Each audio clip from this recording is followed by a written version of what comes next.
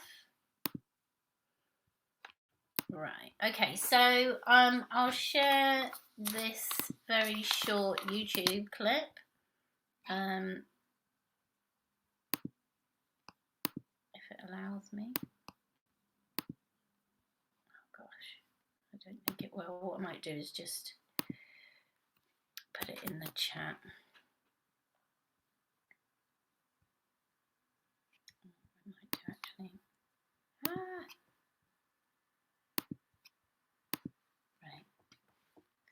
That's not really working because it wants me to sign in. Right, I'll just share it in the chat. That's easier. And then you can watch it when you've got some time. It's only a few minutes. But it is a really lovely kind of animation of the same process. There we go. So there's the link. For those that are watching the recording, if you look in the chat, you should be able to see that. If there's any questions, then, you know, just drop me an email. It's sue.knight@290@gmail.com.